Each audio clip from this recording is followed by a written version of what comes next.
the need, the concern to be quiet, polite, all of those starts to like overpower everything else and kind of squash, at least like it squashes your spark, your authenticity. Because it's not to say, oh well, to like if the opposite isn't like just being totally inconsiderate of others and doing whatever you want all the time. Like that's not Right. it. Of Yeah. course, as good humans, you want to like consider those around you, but not at the expense of not considering yourself. And that was Hmm. what something that I struggled with. And like just going through, I think you touched on it a few minutes ago of like, do I actually want this? Like I kind of had a similar awakening in my early 30s, and like I was diving deeper into personal development work, things like that, and just noticing like, okay, I've got this life that I created, but like, do I actually want this? Because it was just meeting other people's expectations and doing what I should do and checking boxes and like climbing this little ladder of success that I had Hmm. created in my mind and that had been fed to me. Hello and welcome to episode 217 of the Wisdom in the Tangents podcast. I am your host, John Mansfield. This is a show for photographers and creative entrepreneurs, anyone wanting to better themselves, especially business owners, to better yourself, better your business, and to just live the life you've always dreamed of. And that is exactly what my guest today is all about. She is a personal development coach. She's a self-proclaimed growth seeker. She's a hype girl. And she coaches women who want to create a life that they can't get enough of. So I am very excited to have Carley Weissert on the show. Really enjoyed this conversation. I really think that you will too. We were talking all about perfectionism, all about good girl conditioning. And I have mentioned a few times on the show that I am a recovering perfectionist and people pleaser. This is all great. It was really good for me to hear and to talk to Carley about all this. So if you struggle with perfectionism, with people pleasing, with trying to be the good girl, this is for you. So let's get into my conversation with Carley Weissert. Carley, welcome to the show. I'm excited to have you here, Hi. and uh, I'm excited. We've got this down. I know we've been like a little bit back and forth, and these are always like the best ones where it's like it's been months of leading up to this conversation. So yeah, I'm excited to have you here. Thanks for being on the show. Yeah, I'm super excited. I know I fully trust that things happen when they're meant to happen. So yeah, between I know Yep. we've had kid things come up and miss like yeah, all sorts of things, but we're Yeah. here now and that's what matters. Yeah. Exactly. Yeah. Well, yeah, and I think this is going to be a great topic. I know, like for me, I grew up very um, people pleaser, perfectionist type. I'm still a recovering perfectionist, so like this whole perfectionism, good girl conditioning conversation, I'm excited about it because I'm like I know that I'm going to walk away with a few points that I can like implement into my daily life and change and all of that. Before we get into that, I did have a question for you. And before we get into like, what you do and where you're based and Yeah, all yeah. that, I saw on your website that you like a good mocktail. Do you have like a go-to? We're about to get into the summer months. At least, here in Texas, it already feels like the summer months, but like we're about to get in there. What's a good or summer mocktail? I am a bit of a lazy girl when it comes to these things and like to buy things like pre-made in cans and stuff like that. Oh yeah. But I love there's this brand Kin, Kin. They're like smaller little Okay. cans, but they have different blends with like adaptogens and stuff in them. So if you want like a little pick me up and a Mm, boost, or if you want to feel more chill and relaxed, and they have fun okay. like names. Like I have some Bloom in my fridge right now, which I was immediately drawn to because it's my word of the year. Oh, nice. And some like I think there's like golden hour. They're like they have fun names and they're bright little cans. So those I really like a lot. And I've also been Hmm. on a bit of a this is like the sleepy girl mocktails. I don't know if that's something. you've heard of, but like to help promote sleep. So it's definitely not like a party Yes. by the pool Right. drink. Yeah. Don't want to just sit around drinking three of Yeah, those. no, but it's I mix like tart cherry juice and then some any kind of Mm, like fizzy bubbly thing. Like I've used cherry lime like club soda, or you can put like kombucha in there. It's kind of whatever strikes your fancy. And then a scoop of okay. magnesium powder, and that's the sleepy part. So I guess if you leave the magnesium Hmm. out, it's almost Yeah. like kind of sangria-esque. You can maybe throw some fruit in there, but that's fun. And Yeah. I put it in a wine glass, so it always just feels fancier. But yeah. Nice. Yeah. Oh yeah. Yeah, we have like our wine glasses or like the um hammered copper like mule mugs, and I will just like, put water or coffee or Oh yeah. whatever, like cold brew, and just like I just feel fancy because I'm drinking Exactly. out of this. Yes. Yes. But yeah, I'm gonna have to check out those kin uh Yeah. drinks, because uh that sounds good, and I haven't seen those, so I'll have to check it out. Yeah. I'm also not like a huge. I like making mocktails and cocktails and all that. My wife's like, she loves a good like virgin mojito, Mm. so make a lot of that and like getting out the muddler and like doing Yeah. with the mint and all that. But yeah, I'm gonna have to check out this pre-made because that sounds great to just open the fridge, Yep. Yeah. pop Like open pop the one, top. and Yeah. And take a sip. that's it. Yeah. No extra dirty dishes or anything. Exactly. Awesome. Okay. Well, Carley, where when you have these mocktails, where are you based? What do you do?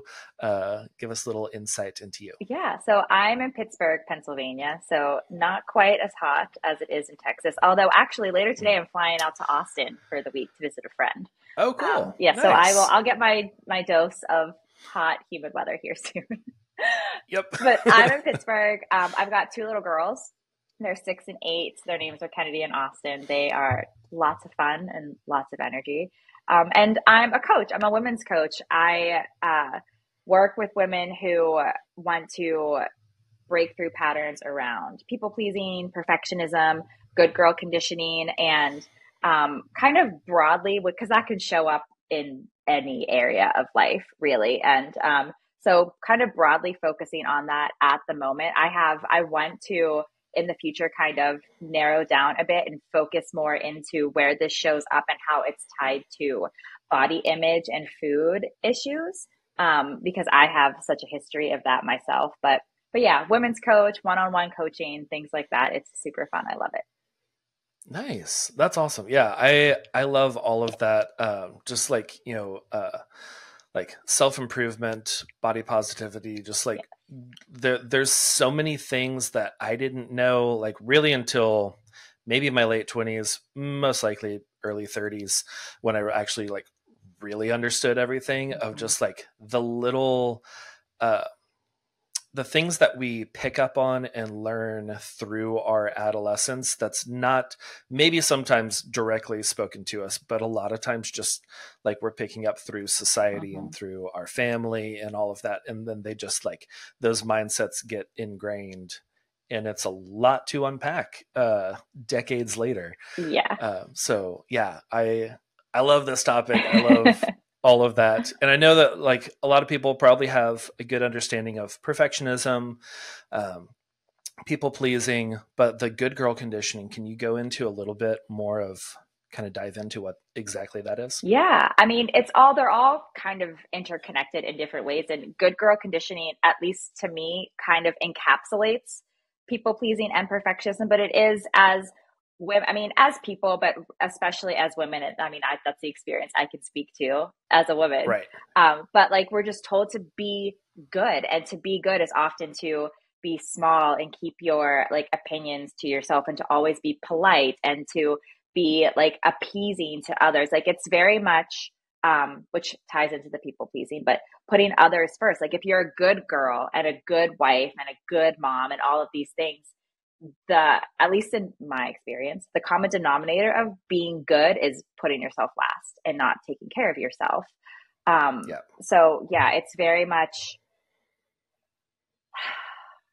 like just like keeping yourself small and keeping yourself in a box for the sake of other people's comfort is really what it is, in my opinion. Okay. Yeah. No, I identify with that so hard. That is like my whole childhood. I felt like I was always trying to like mold myself into whatever mold the people around me were in. And just like, oh no, I'll fit to this and I'll do this. It wasn't until my 20s that I really started to ask myself, what do I like? What do I do? Yeah. Like, is this something that I've been doing because I actually enjoy this? Or is it something that I've been doing because I've been told that I should do this? And yeah, it's so much. And like, yeah, that like, be quiet. Like I remember, like as a child, and like, if you're around adults, it's like, no, just be quiet. Just sit over there. We don't need to talk. Don't be loud at the restaurant. And like, that's something that my wife and I are actively trying to change with our children, where we're allowing them to express themselves and allowing them to speak and to be loud. And, if they want to go over and talk to a strange person, our middle child is 6. That was a weird way to end that sentence. Like, I'm tracking. Go talk to strange people. Yeah. We'll go with them. We don't just like, oh yeah, go over to that van, grab some candy. It's cool. But like our middle child, she is 6 and she has never met a stranger, and she will just be like, oh, I want to tell that lady that her dress is really pretty. We're like, yeah, go on over. Yeah. And like, we'll be, nearby, or we'll walk with her if she's a little shy or whatever. But like, that kind of stuff is are things that I never felt like I could really, like, I couldn't go talk to someone else because I need to be quiet. I need to be reserved. I need to be well-mannered. And a lot of times, like you were saying, that well-mannered, that good girl is quiet and small. Yeah. And it starts to, like the need, the concern to be quiet, polite, all of those starts to like overpower everything else and kind of squash, at least like it squashes your spark, your authenticity. Because it's not to say, oh, well, to like if the opposite isn't like just being totally inconsiderate of others and doing whatever you want all the time. Like, that's not it. Of course, as good humans, you want to like consider those around you, but not at the expense of not considering yourself.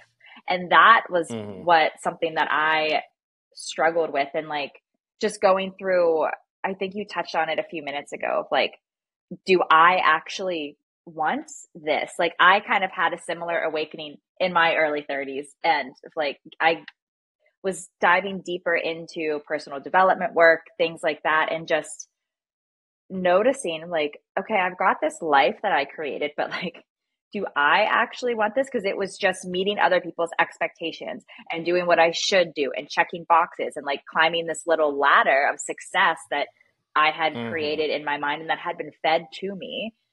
And then one day I, after kind of months of starting to peel back layers and unlearn things, I woke up and I was like, is this what I want? Like, do I actually want this? Or is this what this version, like I had created this whole persona, and I just didn't want that anymore. So then I had to start, disassembling my life and kind of flipped it upside down in a lot of ways. But I wouldn't change it, except maybe having figured things out sooner.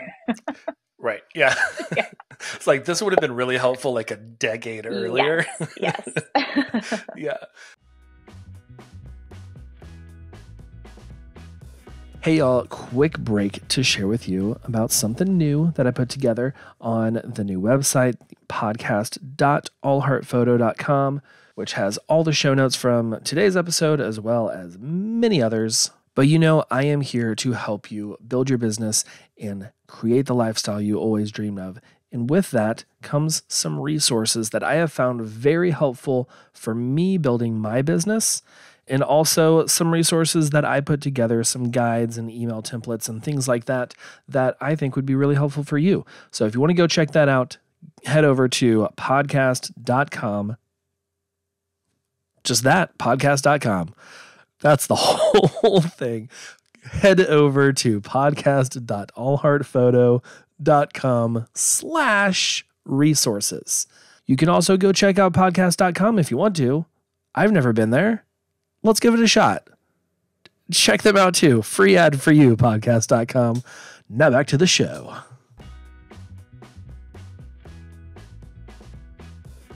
And it wasn't something that I felt also. Before really realizing, oh, I've developed this persona. I've developed this thing where I put myself down. I keep myself down. Everyone is always before me. I would rarely rest. I was always, if anyone asked anything, I'm like, oh yeah, absolutely. Yeah, no, I'll do that. If my supervisor was like, I need you to come in on Saturday. I'm like, all right, yeah, no, I'll come in on Saturday. Cause I was just there was that little bit of I don't know, fear of authority of well, if I say no, what's going to happen? Am I going to get fired? I don't know. But also just, I want everyone to be happy with me. Mm-hmm. I don't want to do anything that could make anyone upset. And that led to a lot of burnout and a lot of just unhealthiness with just my mental state and my food. I was just eating so much bad stuff because that was comfortable. Mm-hmm. And it made me feel better. And yeah, while I was going through that, I wasn't thinking, oh, this is probably not what I should be doing. It still felt oh no, but I'm helping other people. So this is good. Yeah. No, I was the same for me. It wasn't this conscious, I am oh, it's my good girl conditioning is really strong. My people pleasing is really strong. I didn't have awareness on any of those things. I just thought that's how it was. That was just part of life. You're supposed to put others first and help them and always show up. And it's exhausting and you get resentful, and that's just normal. And I, similar to you, it was very much, I was terrified of disappointing people and not meeting their expectations that they had of me. And so much of that fear came from where I had my self-worth tied up because it was all outside of me. I was getting so much external praise and gold stars and pats on the backs and wow, you're just doing so great at whatever, at life, that I was yeah. I'm just getting all of this love and attention and value because I'm meeting people's expectations. So the thought of not doing that in my mind was oh, well, then they're not going to love me. Which was, again, not necessarily in those words in my mind at the time, but looking back, I can see things. And that's what was going on. Yeah. It's that was not, you didn't know that was the motivation behind it at the time, and looking back, you're oh, this is so clear. I can see exactly why I was doing this. Yes. Yeah. That's it's something I was very good at, just naturally good at doing things. This is not a pat on the back or humble brag or anything, but I was good at I could draw as pretty early on as a child, and I could play sports, and I was pretty athletic, and I was good at math, and I just different things. I could pick up on things really well, and I got praised for doing well in school or doing well with oh wow, you just started playing basketball and now you're really good at shooting free throws or whatever. And I didn't realize the praising for the good things made it to where I was afraid to fail. And a lot of times I wouldn't try something because I was I don't want to try this because what if I'm not good at it? And then people are going to be oh, well, John's not good at everything anymore because he tried whatever this was.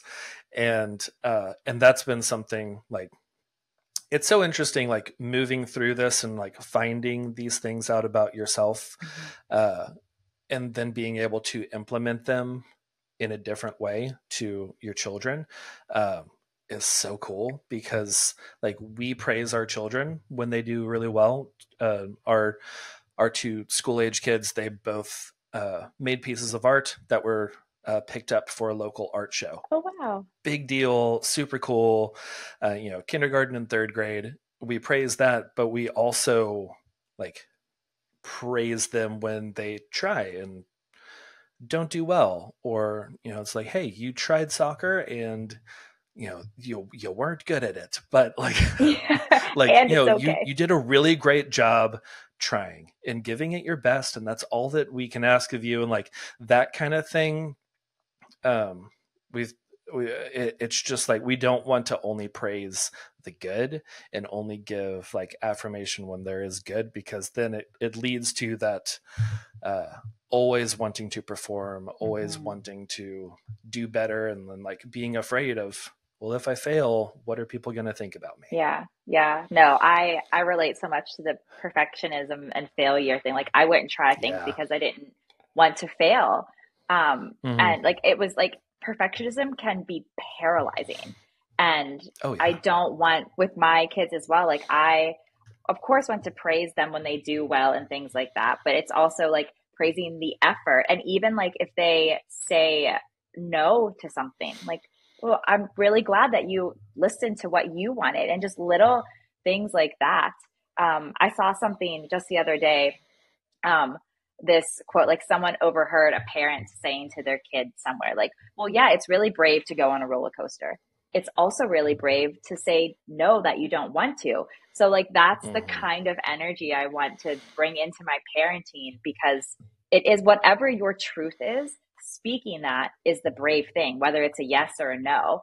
And Yeah. when you're so wrapped up in trying to be good and look good and please other people, oftentimes you're throwing out yeses that you don't actually want to be saying. And then you start to lose yourself and get resentful and keep yourself small. And it's just it can snowball into such a big thing. And then you're in your 30s trying to unlearn all of this stuff Yeah. that you picked up.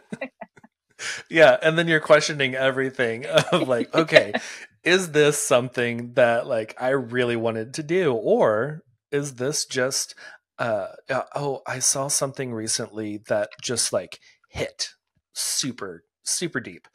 And I'm probably going to butcher this cuz I don't have it in front of me, but it was the gist of it was um like take a minute and ask yourself, the goals that you have set for you, are those set for you to achieve because you want to achieve those, or are they set so that other people can see that you achieve them? Mm. And I was like, oh man, I've got to just like recalibrate everything. It's like, do I want to make it to like as a photographer, a big thing is like hitting six figures, and it's like six-figure photographer, that's a huge deal, and a lot of people are just like, oh yeah, I'm a six-figure photographer, you should listen to what I do. And that's like a big uh I don't know, marker, Mm-hmm. mile marker, whatever. And I remember whenever I hit that, and I was just like, okay, cool, I am next Yeah. level. Like people will look at me now and be like, oh, he knows what he's doing, he's a professional. And I realized I was not working toward six figures for myself or for my family, or for financial freedom or anything like that. Those were little parts of it, but a lot of it was optics of, Mm-hmm. hey, I'm successful, look at me, listen to me. And the funny thing is that the next year after that, I dropped below six figures because of a number of different things, which I've talked about in previous episodes. We don't have to get into it, but like that, it taught me a lot of like, I don't need to worry about what other people are thinking of me Mm-hmm. as much as I was. Yeah. Yeah. And it's a tough lesson to learn. And I think it's something that we all go through it. It's like we all have to learn it Mm-hmm. at some point. And we're human. It's so normal to be concerned about other people's judgments and like wonder what they are and worry about them. It just becomes problematic when they are dictating your behavior or setting your goals for you or whatever the case may be. Like, of course, like we're human, we're social beings. Like we care, you know, there's that biological wiring of like, I want to stay in the tribe and be accepted, because if I get ostracized, I'm gonna go get eaten by a tiger or Right. whatever, you know, Yeah. like Now I'm it's out on my bad. own living in a cave. Yes, And yeah, yeah. it's like literal survival and it's still wired in us. So of course it's there. It's not about totally like eradicating it and having it disappear forever. I don't know that that's actually possible. I mean, maybe, you know, thousands of years from now, as we continue to evolve, it won't be a thing, but Mm-hmm. it's just not letting it drive the bus, noticing them, and then still doing what you want to do for yourself. Because that's, I mean, I don't mean this to sound like super negative, but like at the end of the day, at the end of it all, you are all that you've got for sure, no matter what. Like everything else can fall away, change and leave, but you always have you. So it's so important to honor yourself. And so many people just Yeah. don't do that for a host of reasons. Yeah. I feel like for me it was spoken to me in a way of like you have to put others first, because if you put yourself first, it's just super selfish and you're not thinking of others and you'll become like this horrible person. And yes, sure, that could happen if you just like let yourself go and let greed and let all of these other not so great attributes take over, like take the wheel of the bus and then they're driving. But yeah, there's a balance to everything. Mm-hmm. Like there are times that I put others first. A lot of times I still put others first. I try to be a kind and generous person just throughout my day. And there are also other times that I'm like, hey, I need a break. I am going to spend some self care time.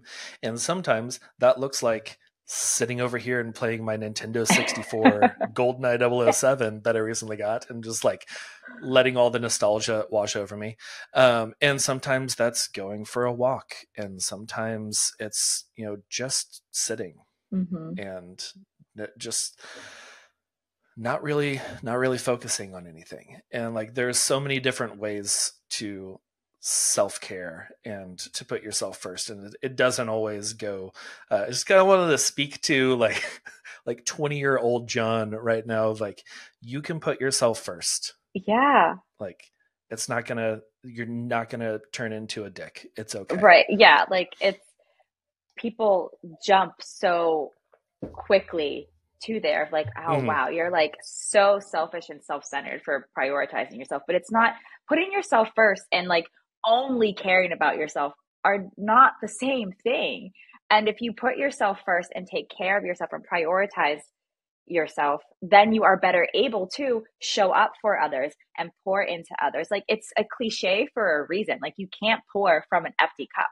And if your Hmm. cup is overflowing, you have more to give to other people. So yeah, and I also think it's important to note that like you don't have to earn self-care. Like it's not like you have to put other people first and do a Yes. bunch of things and then you get to take care of you. Like the goal should be to balance it, like always, not wait until like your battery is at 10% and you're like snapping at people and feeling like you don't want to drain yourself and then pour in. Yeah. Like we want to Yeah. stay filled up.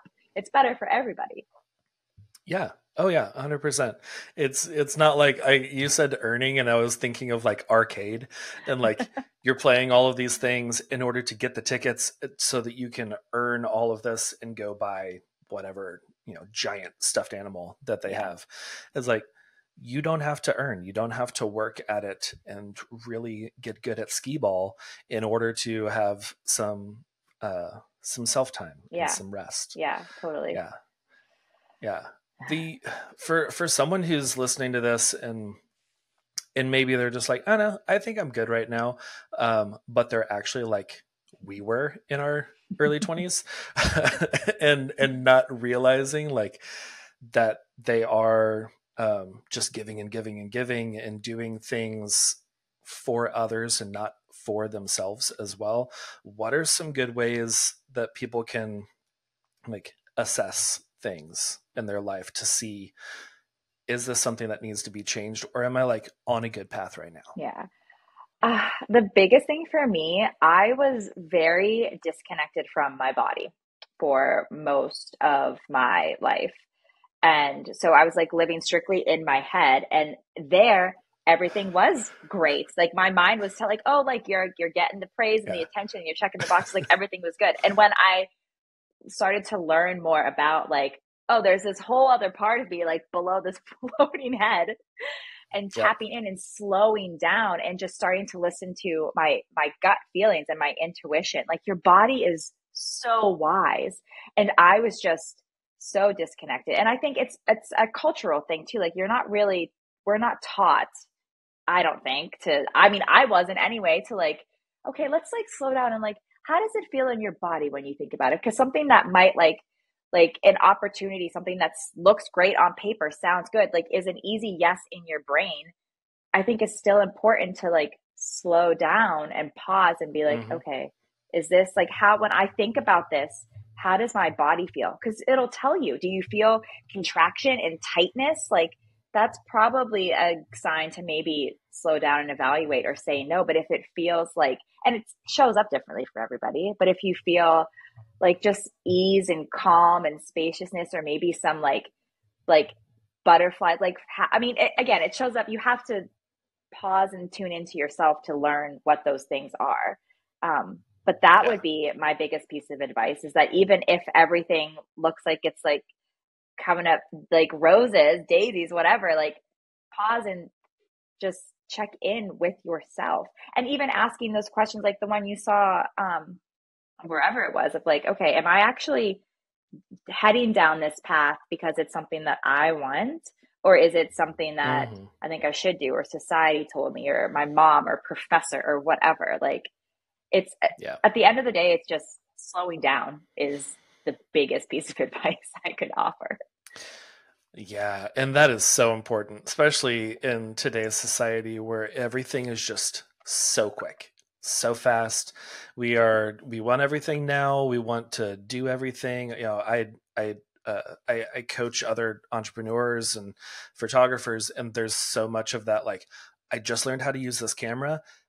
I want to be successful in booking 50 weddings a year. Like I need to do this by next year. Like I'm ready for this. And like there's that excitement and passion, which I think is part of it, but also like our society is just like, you need to do this quickly. Like there's no glorification of like, oh yeah, I've been working on this for a decade and I'm finally able to go full time in my business. It's like, oh, well, I just met a 19-year-old who started 6 months ago and they're full time.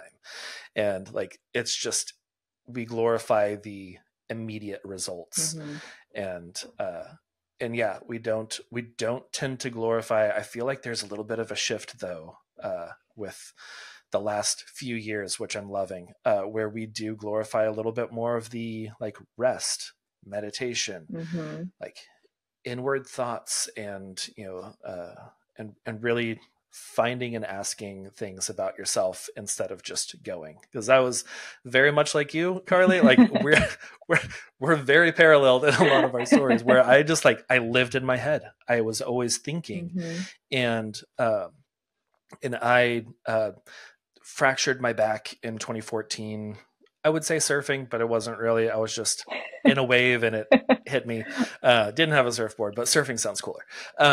And like it fractured, and I went through this 2 year ordeal of like getting back to normal. Uh, and like my wife went to school. She was a massage therapist for years, and she would ask me like, "Oh, like, are how are you feeling right now?" And I would have to think and be like, let me see.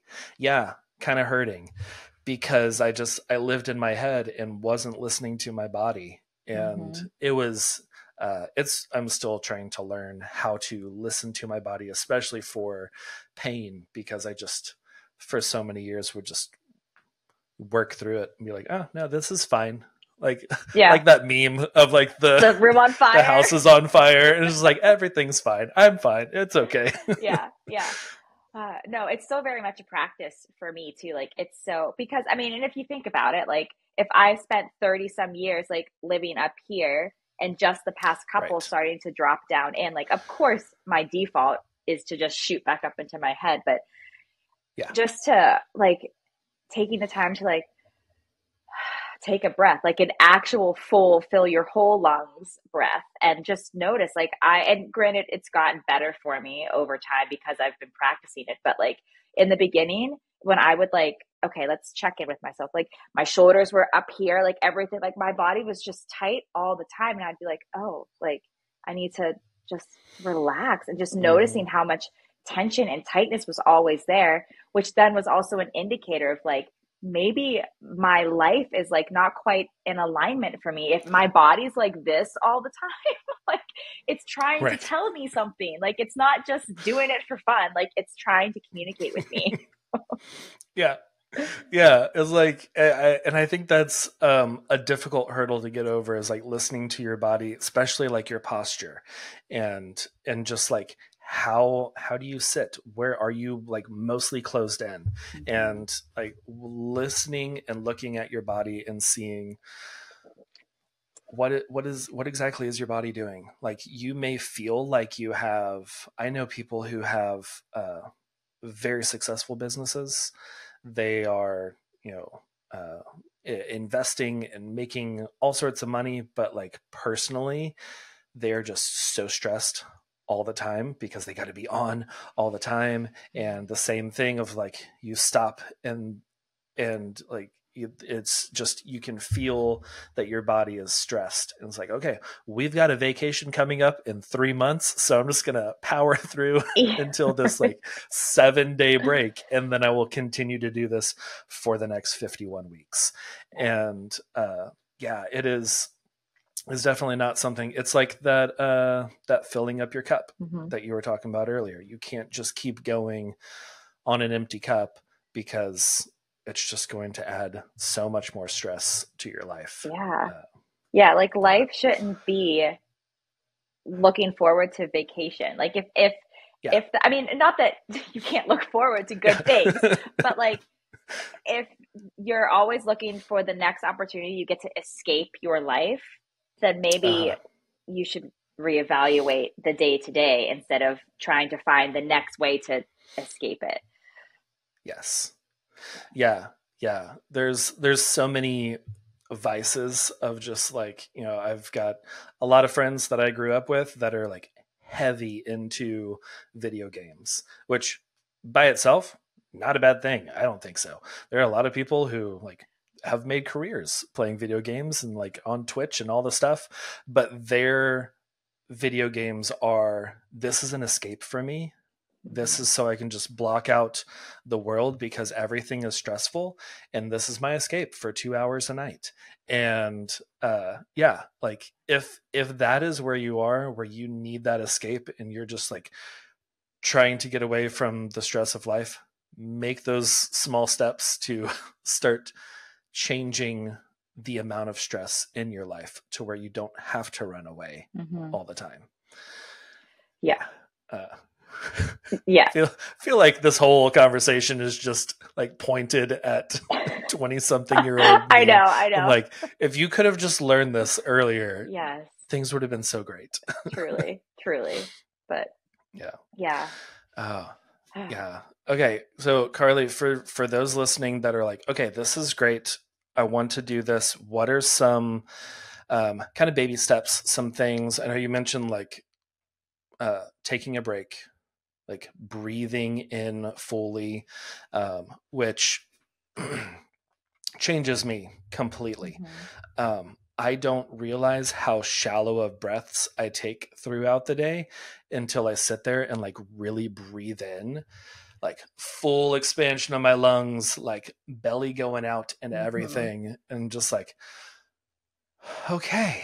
Like, I think there's like a 8 second deal. I don't know. I know that that's like how I've got myself to sleep whenever I'm a little Mm-hmm. stressed out, is like breathe in for 8 seconds, hold for 8 seconds, breathe out for eight Mm-hmm. seconds. And just like it clears a lot. What are some other steps that people can do to just kind of move forward to away from perfectionism, away from good girl conditioning, kind of changing their mindset? Yeah. Um, I mean, uh, something that was super impactful for me, and I still come back to it often, is like inner child work, which is a little more involved than like slowing down to take a breath. But um, to address those parts of yourself that, because like the perfectionism and the people pleasing, like all of it is Mm-hmm. often, and for me was rooted, it was this little young part of myself that thought I needed to do these in order to be loved, accepted, whatever. So it's putting attention on those parts and just getting curious with them. And you can do this through, I mean, you can do it held with a coach or something like that. You can journal, you can meditate. Doesn't have to be with someone else, but to just kind of set aside time to just turn inward and kind of look at like, okay, where is this urge, this drive to be perfect coming Mm. from? And just getting quiet with yourself and seeing what shows up. And if that feels like real, like, wait, what, or how do I do that? Like, that's when then being held by someone and guided through it makes it a lot easier. And that's when I was starting through all of this. Like, I had heard of inner child stuff for a while and hadn't ever touched it because I didn't fully understand it. I honestly kind of rolled my eyes at it a little bit of like, wait, there's like this little like girl inside of me. Like, what are you talking about? And I also like underneath all of that, I was scared at what it would bring up. And I didn't really want to, like go down into the basement is what I like go down into the dark and start to like dig through all of these old dusty things because I didn't want to deal with what might come up. But when I Yeah. finally gave that to myself and put in the work, because it is, if you really dive into it, like it is work, regardless of what kind of childhood you've had. It can be heavier for some people than others, but like we've all got our shit. Oh yeah. And it takes time to work through it. So that is another one that again you can do with or without support, but it's so important to just start to get curious and then give voice to, because until you really give them attention, they're going to keep it's going to keep showing up and running the show and grabbing the wheel of your life until you find out, okay, like what do you actually need? What are you trying to do here? So, Mm-hmm. yeah. Yeah. And that intention is huge. Like intentionally do this and not just like, oh, well, I saw this TikTok video where someone said this and now I'm actually doing it. It's like making that time. And yeah, like you said, like it doesn't matter the childhood that you had, because like objectively I think I had a great childhood. I think I was happy most of the time.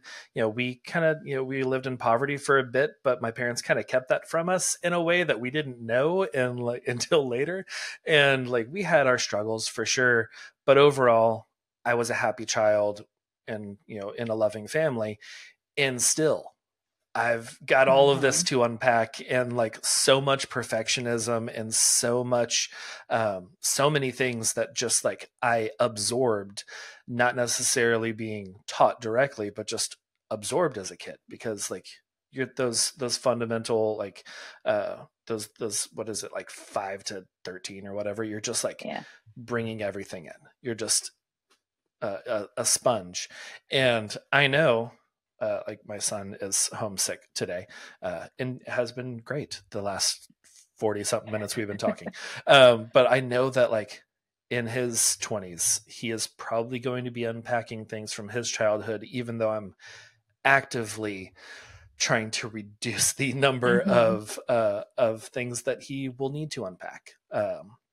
So yeah, everyone's got stuff to go through. Yeah. Yeah, I think that is great, Carley. This has been so good. I love this conversation. I can't believe that It went by so quickly. I know. I was like, we could just keep chatting. We'll just do Easy. like a 3-part podcast here. It's cool. But before we kind of wrap up, where people can follow you and chat and all that, there's part of the show that I like to do where we talk about what we're loving this week. And it could be really anything: movie, book, TV show, food. What are you loving this week? Taylor Swift. Yeah, her new album. Yeah, I have Tortured Poets Department. Yes, it's been on repeat since it dropped. Oh my! It's almost been like 3 weeks something. It's been out for a couple weeks now, and I haven't been listening to much else. So I'm obsessed. Yeah.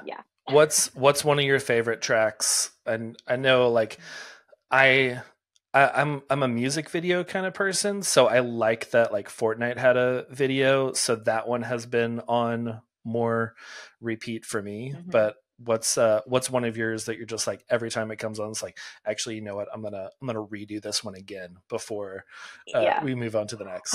Honestly, the double album, it's grown on me. So there are a few songs like that. I'm terrible at picking favorite things. But I really love I Can Do It With a Broken Heart is a fave of mine.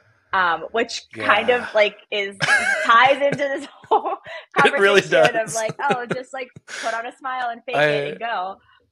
I identified so much with that song. I was like, so many times. So many times.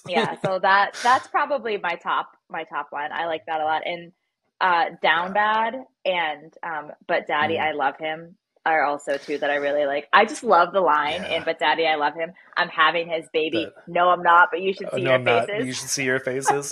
The first time I heard it, I died. I loved it. Yeah.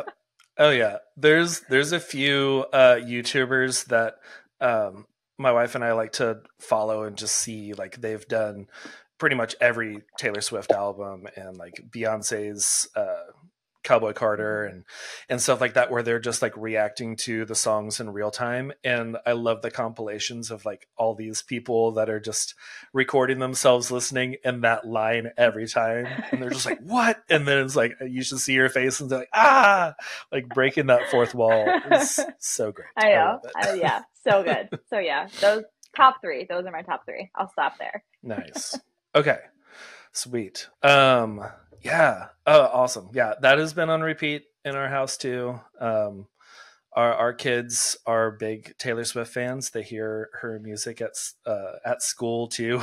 Mm-hmm. Like, they'll be like, "Oh, we were playing some of her the Disney Plus, what is it, the Eras tour that they have on there, and there were songs that popped up, and like my son's just like, "Hey, I know this song. I've heard this one before," and like dancing around to it. But let's see, this week. Oh, I am loving, we got some monarch caterpillars from our neighbor. We've started like this barter thing with some neighbors, which is fun. And one of them, they have chickens, so they've just been bringing us like a dozen eggs a week, which is cool. And then we will make some banana bread, or my wife will. She loves baking. So she will make the banana bread, and then we like give them a loaf. It's like, we use some of the eggs to make this. And they had given us like 4 dozen in the span of a couple weeks because the chickens were just chickening. And so we were bringing some to one of our other neighbors, and then they're like, "Hey, we've got all of these monarch caterpillars. Do y'all want to take a couple? Because they're going to like get in their chrysalis pretty soon." And they're like, "Yeah, sure." So cool. Like 2 days of feeding them milkweed, and now they are all chrysalised and will be emerging as butterflies soon. I think it's like a couple weeks or something. They've been in there for like maybe a week now. So yeah, that's what I'm loving. I'm just like taking pictures throughout the process and like waiting every morning. I'm like checking on them before I have my coffee. It's like our little pets. So I love it. Cool. Yeah. We, in like elementary school, we did some kind of experiment with that. Like, had butter or caterpillars that turned into butterflies and watched the process. And it was the coolest thing. Oh yeah. Yeah, very cool. Yeah, just like the way that they just kind of like hung onto a branch and then just curled up. And I was like, did they die? I don't know what's going on. Then Oh like no. 3 hours later, it's just like this green chrysalis. I was like, oh, that was quick. Yeah. I wish I would have been able to see the process, Yeah. but also very cool. Yeah. So, okay. Awesome. Carley, thanks so much for being on the show. Where can people find you online and connect and all that? Yeah. So I have a website. It's my name, carleyweissert.com. But I'm mostly, it's like a formality of having a website. I'm over on Instagram. Yep. And it's just my name at Carley Weissert. And I've got some, in my link tree in the bio, there are some freebies that you can download. There's a self-love guide that's a couple years old. And then, I made this ABCs of transformation ebook that's there. It's a workbook, and there's a definition, and then a journal prompt, and like exercise or practice you can implement for every letter of the alphabet. And it's all different words that you hear thrown around in the coaching world that you may not fully know. And it's a little like tongue in cheek, sassy. Yeah, but it's fun. So you can download that for free if you want. Yeah. Okay. Well, cool. Yeah. I'll put links to all that in the show notes too. So everyone can connect and download all the things. Yeah. But yeah, Carley, thanks so much for being on the show. I really enjoyed our conversation. Me too. This was awesome. I knew it was meant to happen when it was meant to happen. This was perfect. Exactly. Yes. Thanks for listening to another episode of the Wisdom and the Tangents podcast. As always, you can check out all the things on podcast. Check out all the things on podcast with Purse. Check out all the things at podcast.com. Wow. Nope. Don't go there. I don't own that one. Don't go check out podcast.com. This has derailed. Okay. Check out all of the things in this podcast at podcast.allheartphoto.com. There we go. Go check that out. Got lots of resources for you, as you heard earlier in the show. A lot of freebies, a lot of tools that I use, a lot of the software that I use. I have affiliate links where you can get yourself a discount or some free edited photos or whatever it is. Just for signing up. So go check out those things. I love them. And you get to get a little discount or bonus for free. But yeah, all that's at podcast.allheartphoto.com, not podcast.com. If you are not subscribed to the show, please do so you don't miss another episode. Next week, I'm going to have Justine Milton on the show. This is going to be really fun. I met her at a conference it was this year. Earlier this year. This year has been so long. It was earlier this year I met Justine, and we're talking all about how to get stuff done without overthinking it, without getting in that endless cycle of perfectionism. Ties in really well with Carley's talk today, and yeah, it's really good. So subscribe to the show wherever you're listening to this. If you're watching on YouTube, hey, thanks for watching on YouTube. And also subscribe to the channel so this pops up in your feed next week. Have a great week. And yeah, I'll see you then. Bye.